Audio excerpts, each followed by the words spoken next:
Well, by the end of the 1973 Major League Baseball season, Hank Aaron had received more than 900,000 pieces of mail. Some letters supported his chase of home run history. Many others did not. Well, this story is about the measure of the man that Henry Aaron was and the letter he sent to his supporters around the country. Now, who knows how many of these letters still exist, but we found one that does right here in San Antonio. Vinny Vincetta has the story. Babe Ruth in the all-time home run parade. Probably along the lines of, I don't know everything that you're going through, but I can read in the news and see on the news the challenges that you have.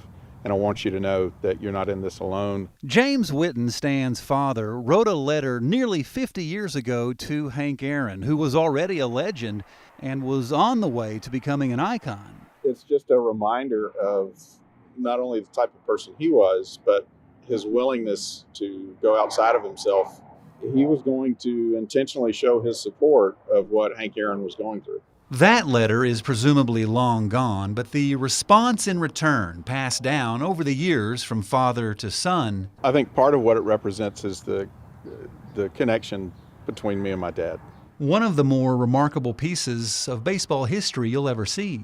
Seeing that signature at the bottom of that letter always gets a response out of me. I think my dad wanted to be counted among those who were supporting him. There were no other ways other than to sit down, pen in hand, to physically write a letter, to mail it, and to hope that it got through and that the, quote, celebrity you're sending it to is going to read it. And that's what happened. James Whitten wrote that letter 48 years ago this summer while Hank Aaron still played for Atlanta and before he'd broken Babe Ruth's hallowed home run record. It was the early 1970s. Racial tension was prevalent, and Mr. Whitten wrote that letter to encourage a black man living in the American South at that time to look beyond the hate, to rise up, and to chase history. I saw that he would tolerate no exclusion, especially on the basis of color. And that, again, has always been an inspiration. We shouldn't judge on the basis of anything other than a person's character. Color, creed, religion, gender, those aren't acceptable. They never have been, but they're not acceptable now to base judgments on and to form relationships around. And my father did that in the form of a letter which I believe was sincere and which I believe he got a sincere response from. So all we have left now is to read the letter. And as you listen to the words, think about the message. Think about America today, how you, me, how all of us can make it better. The letter is dated June 8th, 1973. Dear Mr. Whitten, I want you to know how very much I appreciate the concern and best wishes of people like yourself. If you will excuse my sentimentality, your letter of support and encouragement meant much more to me than I can adequately express in words. It is very heartwarming to know that you are in my corner. I will always be grateful for the interest you have shown in me. As the so-called countdown begins, please be assured I will try to live up to the expectations of my friends.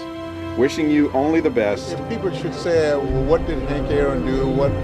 What did he mean? You know, I think they would say that he did it right. Here's the pitch by Downing. Swinging. There's a drive into left center field. That ball is going to be out of here. It's gone. It's 7:15. There's a new home run champion of all time, and it's Henry Aaron. I am, most sincerely, Hank Aaron. Wow, that still gives me chills. You know, Hank Aaron died last month at the age of 86. Pastor James Whitten died in 2012. Baseball Hall of Fame still has 3 copies of his letter from different parts of the country in their archives. Wow, what a story.